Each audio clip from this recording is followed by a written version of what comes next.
Hey, do you teach yoga? Have you ever trained to lead yoga classes, to be a yoga therapist? Have you ever owned a yoga studio? Maybe even just wondered what it was like for the women and men up there in front of the room on their mats, leading you through endless Surya Namaskars, down dogs, and pranayamas galore? Well, these are their stories, and mine. I'm Rebecca Sebastian, a 20-year yoga teacher, 10-year yoga therapist, yoga studio owner, and co-founder of a yoga-focused nonprofit. I've done a lot in the yoga world over the last 20 years. Pretty much everything except had a water cooler. You know, a place to share stories, talk about struggles, successes, and find other people who do the same thing that I do. Welcome to Working in Yoga, a podcast and substitute water cooler for yoga folks to connect and build community, to share our unique profession, our challenges, and our journeys with the world.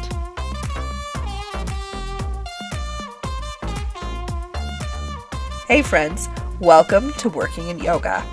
So I'm talking to you live from a foot soak this week. Big thanks to myself for my birthday present to me as I recover from my first ever bout of COVID. So my voice is scratchy on the best of days from years and years of projecting my voice in crowded yoga spaces. This is something we don't talk about enough. But this has an added degree of difficulty to my vocal styling, so please bear with me because I know my voice is a little bit raspy this week. On the podcast, I have my friend Nicole back as a second-time guest, and we are diving into money and business. First, I would like to say that Nicole is one of my guests this season who falls under a category of my favorite things. And one of those favorite things is smart women talking about the thing that lights them up. In Nicole's case, that thing is business and money. Money is the conversation that we avoid like the plague in this industry. And the conversation usually goes something like this. If you are pro-yoga, you are anti-money. And if you are pro-money, then that isn't yoga. So I'm actively seeking to reframe this conversation. We, as yoga professionals, deserve to earn a sustainable income. And if we truly seek to help others, as we often say that we are wanting to help others, we have an obligation to not be the person who needs help ourselves. You know the protocol, friends. Put on your own mask first. So Nicole and I talk yoga studio owner shop. She owns a yoga studio herself and also runs Spark Strategies, a consulting business for boutique yoga and wellness studios. She's helped truly hundreds of yoga business owners and keeps up on trends just as much as I do, which I think is hard to do because I'm a little bit obsessed about this. So this is a conversation you're going to want to listen to if you're interested in how the industry has been faring in this sort of post-COVID world, which is ironic because I'm currently recovering from COVID. But before we begin, I want to ask if you would do me a favor. Will you subscribe and follow to the podcast wherever you're listening? That really helps tell the algorithm that you like the content that I am sharing and tells the algorithm that others who are like you will also like this content. And if you aren't on my newsletter, you might be missing out. We're currently talking about red flags, green flags, and dipping our toes into all sorts of waters in order to improve our teaching, our businesses, and our lives. So grab the link for that in the show notes. And don't forget to check out our sponsor, Sunlight Streams, the virtual self-care blog and platform. We are talking rest in times of recovery versus times of self-care this week. And as a person currently recovering from COVID, I promise there is a difference. So that's on the blog, and you won't want to miss a word at www.thesunlightexperience.com/blog. Now, let's get into the thick of it with Nicole Hey friends, welcome to Working in Yoga.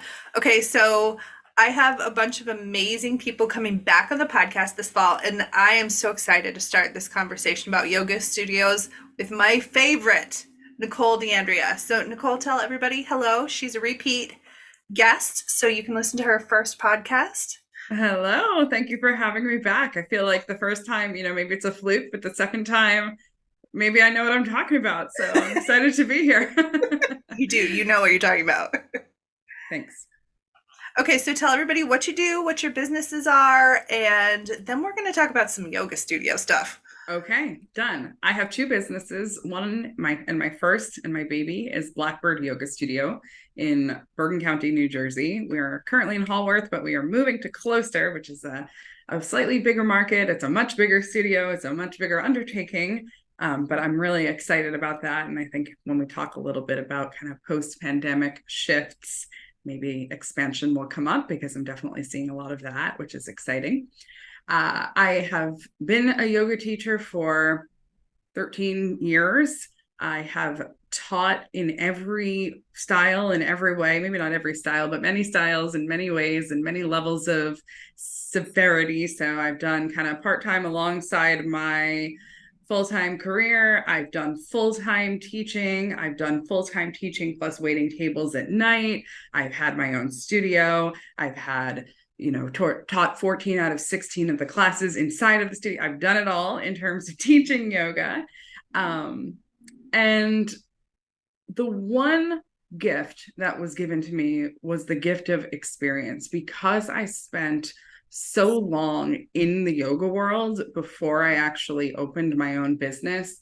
I saw firsthand what was working and what wasn't. And I couldn't help but notice that there were so many people in the yoga industry, and specifically women in the yoga industry, really struggling with their businesses. So I went in knowing, I don't know what I'm doing here, but I have to do it differently than it's been done before, because clearly this system is broken.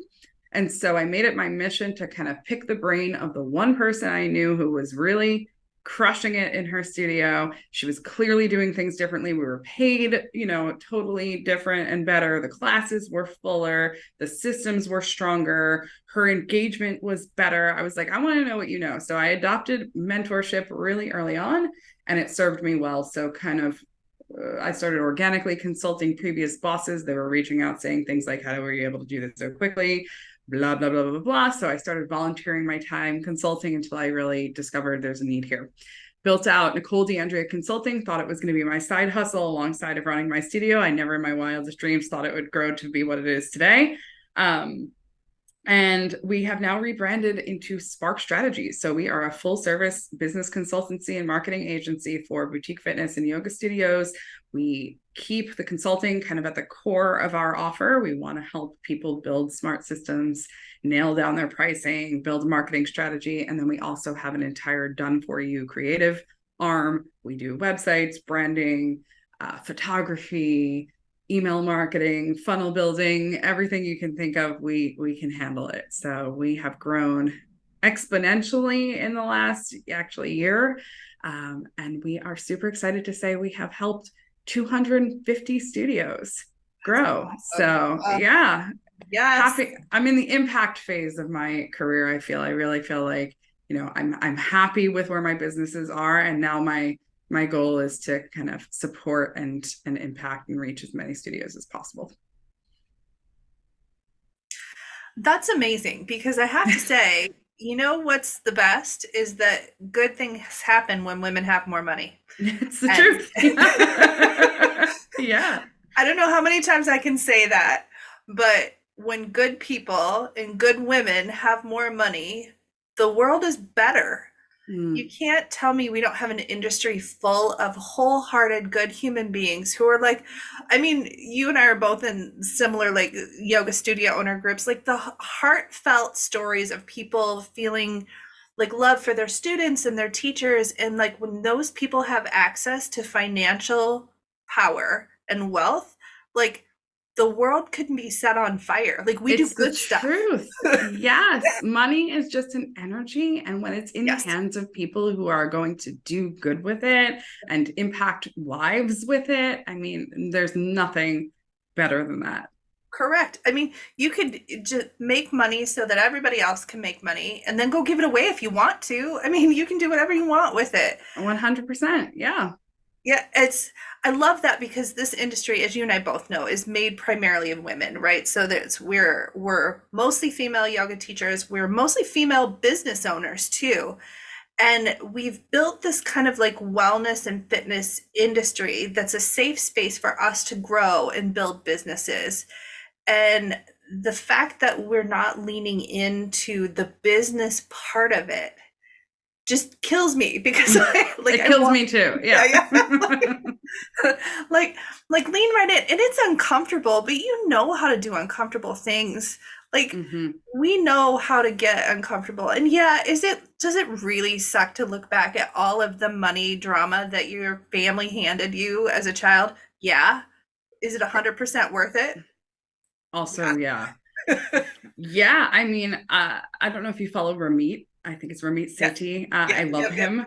And he has this really great theory that we develop our relationship with money at like 5 years old, or we develop our attitude about money at 5 years old based on what's been handed down to us from our parents and our homes, etc. So the story with which you approach money in your business is in a lot of ways not your fault, right? Like whether it's there was never enough, or I can't hold on to it, or I'm afraid to let go of it, or I don't deserve to have it, or whatever it is, right?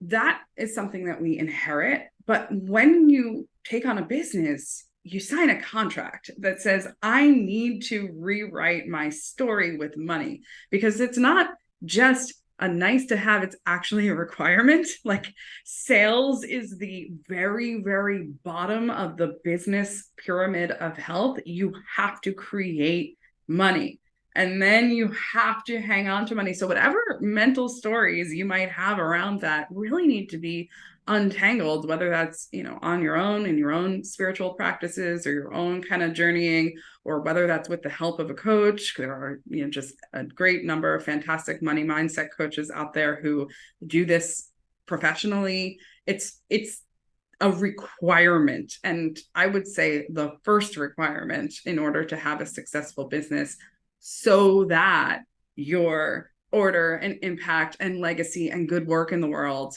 has a chance to exist. So number one, get comfortable with it, asking for it, receiving it, hanging on to it, spending it, all of it. Okay, so do you find, I feel like I'm going to see this giant big face when I ask you this question, because I feel like I know what you're going to say and I can't wait for you to say it. Okay. But let's talk yoga specifically. Do you find that we do a whole bunch of mental gymnastics to justify us not facing our money fears and using the philosophical underpinnings of yoga in order to do so? Yes. Right. And so I think there is a tremendous amount of mind trash in the yoga industry. I also think, and this could be a conversation for a different podcast, but we have done a lot of conflating what yoga philosophy actually says and like it's all, yeah, I know. I've got my arms in the air like, yes. I forgot. Are we audio only? But we're both like, our arms in the air.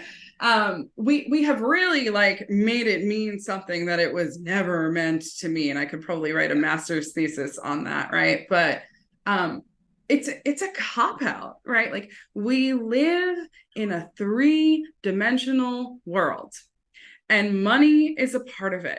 It's not all of it, and it's not even most of it, but it's certainly a tremendous part of it. And I can't help but kind of like reference my late grandmother. I loved her so much. I mean, I credit so much of who I am and what I've done to her. She was an entrepreneur. Like she's just my guiding light.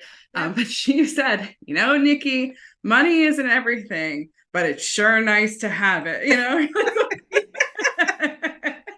And I'm like, it's tough to do stuff without it, or whatever she used to say, right? And it's like, it's just an energy that supports the rest of what you want to do in the world. And the quicker you come to terms with the fact that your spiritual business is worth that energy, and that your time and labor and expertise and investment in your training has a value attached to it. Like, let's take the dollar signs out of it. It has value attached to it. And in this 3D world, sometimes, not all the time, sometimes that value is expressed as dollars. The quicker you can stop thinking about money. Like Ramit also says, if you are checking your money every day, you've probably got a problem with it, right? So Yeah. it's like we don't want to think about it all the time, but it does need to exist at the baseline so that all the other stuff can happen. And yes, do I think people use it's wrong to charge for yoga, it's wrong to charge for a spiritual business. And traditionally it was practiced by, you know, one student, one teacher in a loincloth in India. Like, okay, maybe that's true, but that's not where we are, right? There are so many things about physical and about asana and about pranayama and meditation that we've not taken with us. Like, let's also not take that kind of martyrdom with us, because it's really not serving anybody right here, right now. No, it's not the life that we live right now. And what I find interesting is that so much of like when you're diving deep into the yoga philosophy, right? Like we look at this idea of alleviating suffering and how humans have this tendency to choose suffering over discomfort. You will choose to avoid an uncomfortable conversation and suffer with the result of not having that uncomfortable conversation. And this is just that, but with money. Like we Yeah. will choose to suffer without money and feel like we are martyrs for it to avoid the discomfort of unpacking all our money crap. Right. And to your original point about like what happens when money gets in the hands of good people, to tie it back to a yoga philosophy, asteya, right? Take what you need. Take what you need. Take only what you need. You know, and that looks different for everyone, right? Only what I need is actually the amount that it's going to take to keep two adults, a child, a dog in their home, comfortable, you know, like that's what I need, right? So you take what you need, and then if, you know, your ethical principles compel you to, I don't know, invest that money in a nonprofit, invest it in other people, God bless, do it, right? Do it, please do. Like the world needs more of that. And you know, the world doesn't need a lot any more billionaires, that I will say, right? But it's like, right. But take what you need, be realistic about what you need. You also Today, need a vacation. it might be a vacation. Oh, Yes. 100%. Yeah, be realistic about what you need. Be comfortable even, because really no one wins when you're uncomfortable. Yes. And then if you decide that your ethical, you know, lighthouse is pointing you in the direction of giving or serving or reinvesting, please do. Yeah. I mean, take what you need so that the next generation of us don't have to struggle like we did. Absolutely. Okay, so I want to switch gears for a minute because the last time I had you on, it was like we were still deep COVID, right? Like we were talking about what was happening in the yoga studio culture in COVID, and we were all primarily still online, or we were talking about like, oh my gosh, you remember the 2021 time when you were seeing post after post of yoga studio owner leaving, and like my heart was just wrenching. It was such a difficult time in business. And okay, so where are we at now? What are you seeing from yoga studios now? Like, let's talk, you're expanding. Expansion is exciting. We're seeing maybe an upswing that might be going on. Oh my gosh, yes. So not only is the industry back, but it is roaring back. I am seeing a huge uptick in the number of new businesses that are cropping up all over the place. I myself have the most significant number of startups that I've ever had in my career, which is very exciting. I myself have the largest number of startup studios that I've ever had in my career. So that in and of itself, not only does it mean there are more of them, right, but it means that there are more of them kind of making investments and, you know, taking themselves seriously, wanting to set it up properly in the first place. So I love that attitude. That makes me excited. I think that at this point, if you've made it this far, you're not stopping. Like, not only financially, like it doesn't get any worse than it did in 2020, but like if you can, I mean, fingers crossed, knock on wood, right? Anything can happen, but I don't think it gets much worse than that, right? So if you have still seen your business through all of that and you came out on the other side, you are not stopping now. I'm seeing a tremendous number of expansions, whether that's into a larger space or with additional services. Wellness services are really hot right now, like appointments. And I'm seeing new locations, second, third locations. I've got a couple of clients even starting the process of franchising. So I think the wellness world is back. And I don't remember if I said this last time, but specifically yoga, meditation are very much in fashion and needed right now, because the most impactful shift post-COVID was the motivation of our customers. So you don't need me to tell you that pre-2020, the number one motivator for fitness and wellness services was looking good in a bathing suit, looking good, losing weight, getting muscular, getting ripped, whatever, right? Post-pandemic, the number one motivator for seeking out fitness and wellness services is mental and emotional health. So we've been banging that drum for years, right? Think about the type of kind of catalytic event that would transform a diet obsessed culture and change their motivation from the way they look to the way they feel. That is, seismic, right? So I think that's super exciting for us. People are seeking us out. They're seeking out places where they can get more than one need met in the same place. So think where I can get my movement and my workout in, and my kind of emotional health care routine, and maybe, a service like that is really exciting right now.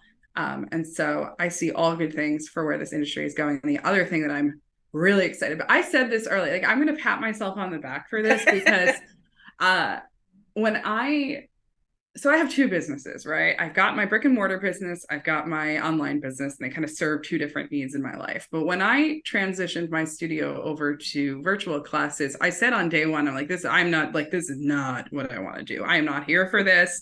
Yep. Like, I want the smell, the feeling, the texture, the ambiance of a yoga studio. And like, if I can't ever have that again, I'm going to do something else with my time, because like, I'm just an in-person gal. And everyone in the industry that I was talking to, all 2020 and 2021, was like, online is here to stay. It's all online. Online is forever. No one's ever getting off the computer ever again. We're going to turn into bot people, and everyone's going to, take their yoga classes through virtual reality glasses and like, waste away on their couch. And I was like, I don't think I can do that. So I remember early on being like, I don't know, you guys, like, I think in person really has a chance here. And that probably when this is all over, people are really going to be craving an IRL community.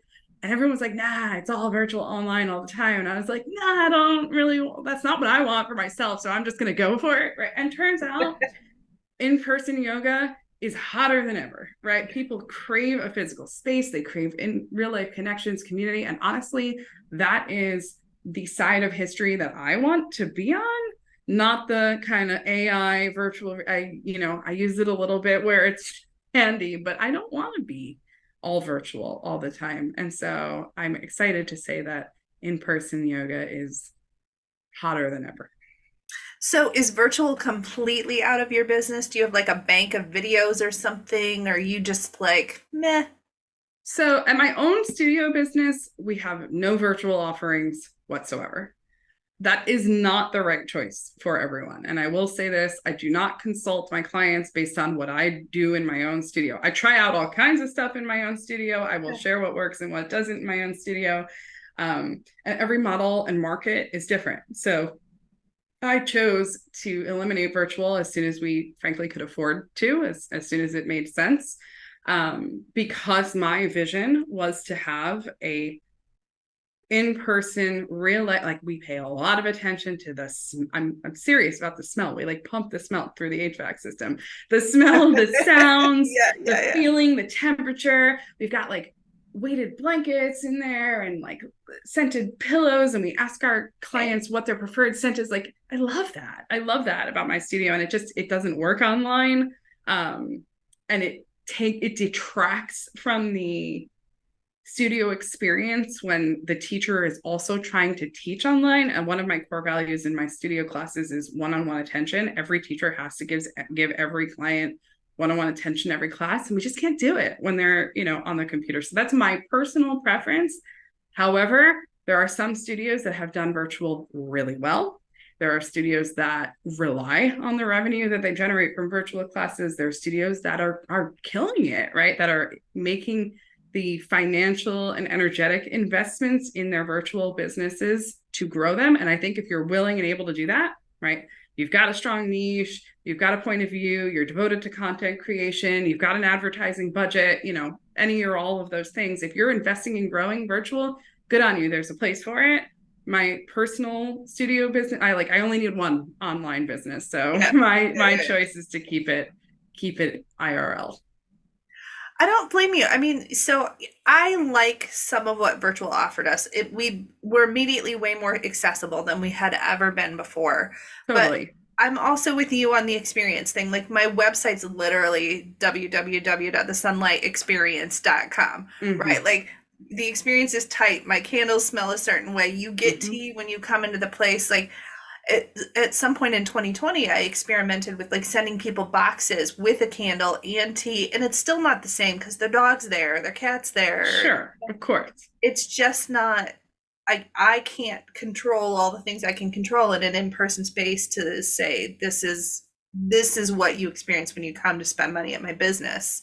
I will also say something maybe somewhat controversial. Everyone's got a different opinion on this, but at our studio, we perform hands-on assists with consent, explicit consent in every moment, right? People actually move their chips over. The assumption is no, I don't want you to touch me. They have to opt in. So we've really thought through that process, but we like to give hands-on assists. I'm a person who believes that we are somewhat touch starved in this world. I love receiving hands-on assists, right? Like, and that's an important part of our experience for those who want it. And so we're also a bodywork business. So we have body workers, it's part of the entire package. And that's just something that we couldn't deliver online, of course. Yeah. And so, again, I think I'm a big fan of using core values to guide your decision-making. And this was ours. Again, there's no one size fits all approach. I have a client right now who's just like crushing it online. Like she is delivering her teacher trainings that way. And she is devoted to the content creation, and there's a place for it for sure. I myself practice with a few teachers I never would have been able to access any other way. So I like that ability. But everyone's got to make a decision about the place that it plays in their business, or the role it plays in their business, and their commitment to growing it. Because the thing about an online business is it doesn't stop. Like I never stop promoting my consulting business. I never stop creating video content. I never stop, making connections through Facebook Messenger or whatever. So if you want it, it's a living, breathing thing that you've got to make a commitment to. Otherwise it kind of falls flat. So tell me this. Okay, so we're excited. Things are back. We're in person. I do I have a place in my heart for in person. I do think online has a space too. Yeah. But what in the next until December? Let's say you're a yoga studio owner. What are you doing from now until December 31st, 2023 that makes impact for your business?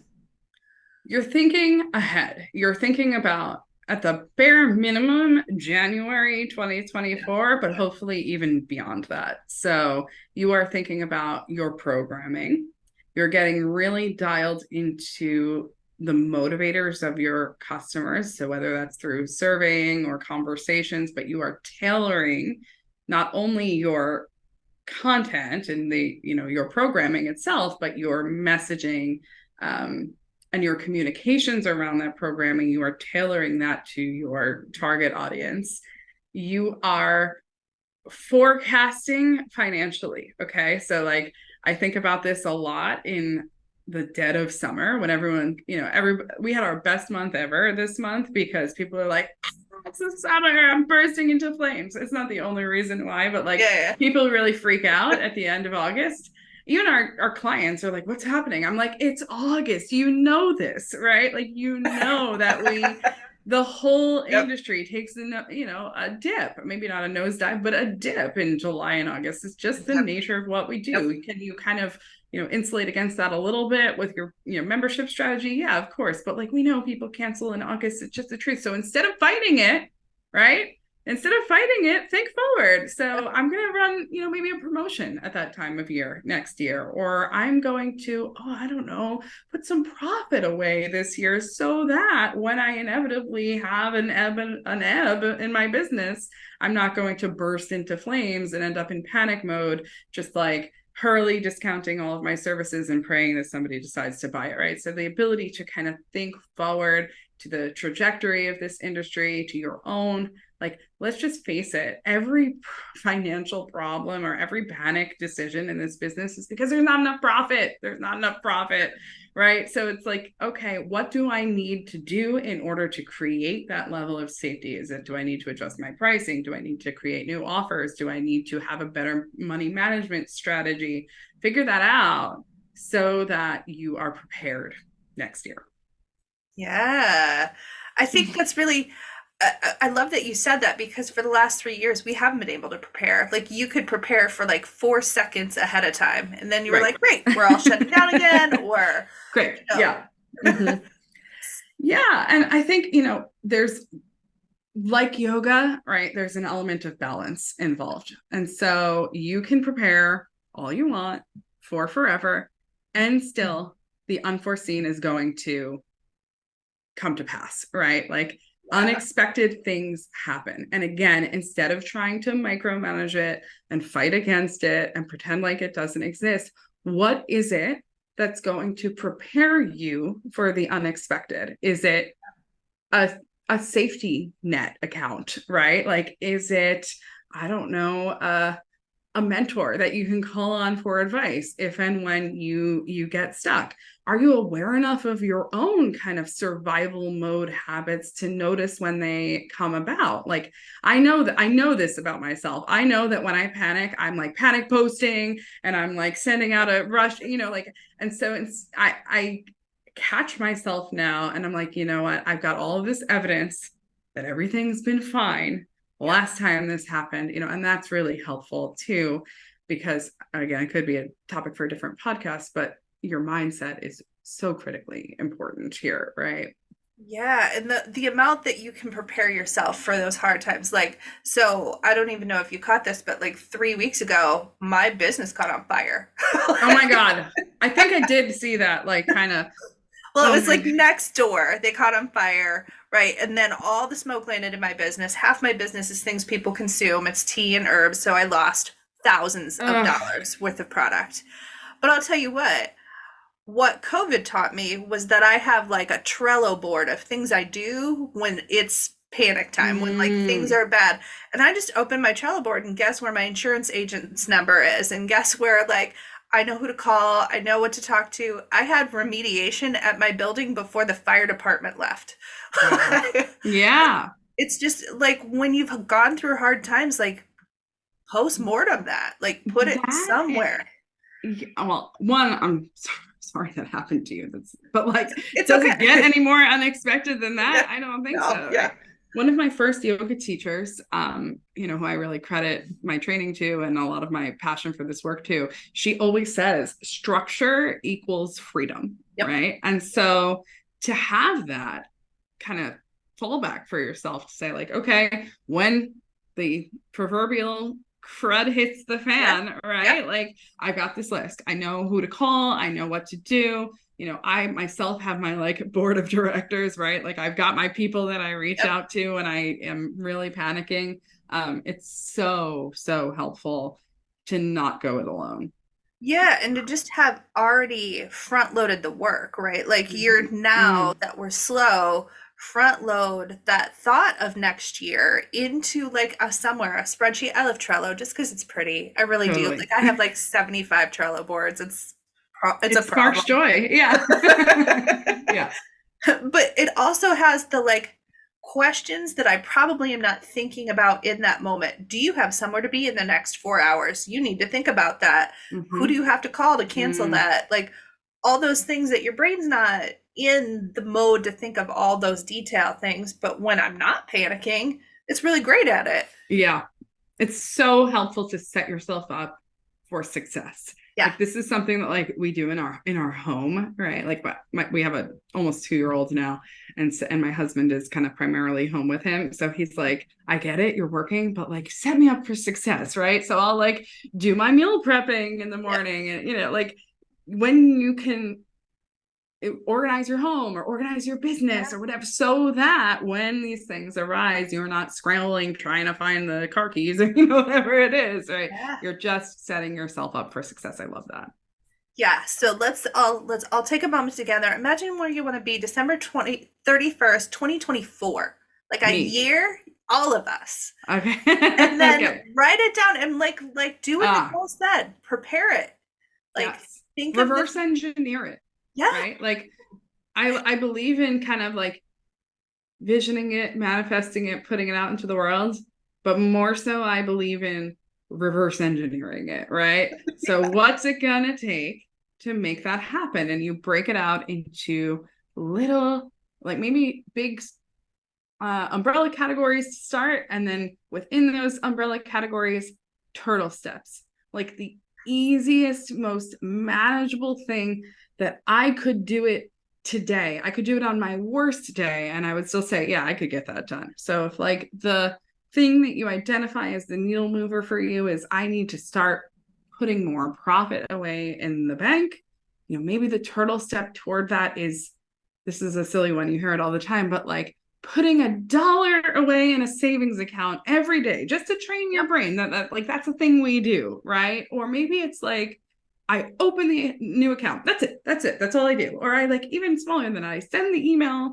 to my banker asking a question about opening account. That's it. And right. And you just make a commitment to implementing or initiating a turtle step every single day until you've reached the end goal. And then don't forget to like take a moment to celebrate the end goal. Yeah.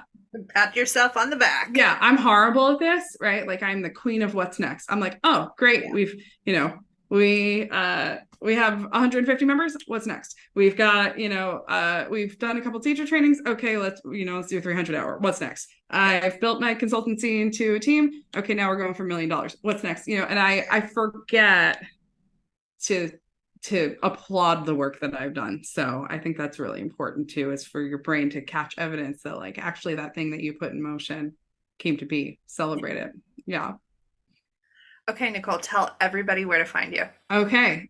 Well, my kind of main hangout online is the Profitable Studio community on Facebook. That's where you can access all of my kind of live streams and trainings and get to know my style and my point of view. We've got a website, sparkstrategies.co. We've got a great resource library on there for studio owners, so it's totally free. You can download all the spreadsheets your heart desires, video training. Yeah. I love lots of great stuff on there. And then, of course, we always offer a free 60-minute studio strategy session to anyone who's interested in talking through their goals and learning a little bit more about how we help studios grow. So if you own a boutique fitness business or a studio, I really need you to get on that Facebook group because I mean, I feel like I say this every single time you post a live, but the amount of free value that you offer in that group is like crazy. Thank you. Like how good it is. My marketing strategy is and always has been prove that you can help by actually helping. Yeah. And you embody that every time I see you show up. So I love knowing you. I love sharing an industry with you. Like that's just great. You make this easy, Rebecca. This is like easy and fun, and I'm sad it's over. I know, me too. You'll come back again next year. We'll talk about it next year. Sounds great. Okay. Thank you so much, as always, for coming on the podcast, Nicole. Here are our key takeaways. First, good things happen when good people have more money. Money is just energy, and when it is in the hands of people with good values, like most yoga folks, we can do amazing things with it. Our industry is headed back to life, and yoga and meditation are needed right now. From a business perspective, the motivator for our clients to come see us has shifted. Folks are looking for mental and emotional health support now more than ever. While we are still online, our in-person experiences are back and robust as an industry. Each business is different, and in our post-COVID world, there is no one right way to run your yoga business. What an absolute relief, eh? Making sure that you know that your core values are aligned with your decisions in business is critical. Using those core values to help make those decisions will help keep you aligned with who you are as a business owner and a yoga professional. Forecast your business past December 2023. What are you doing for January 2024 and beyond? Being prepared is the best strategy to a successful future. And set future you up to thrive in times of crisis. Make a list, a spreadsheet, a Trello board, whatever you want that helps you prepare for future challenges. Do the same thing for preparing your business for future success. And finally, something that Nicole and I both said we need to work on, don't forget to pat yourself on the back when you achieve your goals. It is vital to training your brain to get used to success. So next week on the podcast, we are talking to a professional yoga researcher, Stephanie Muniz, and how she has built a career researching yoga, its practice, and its outcomes.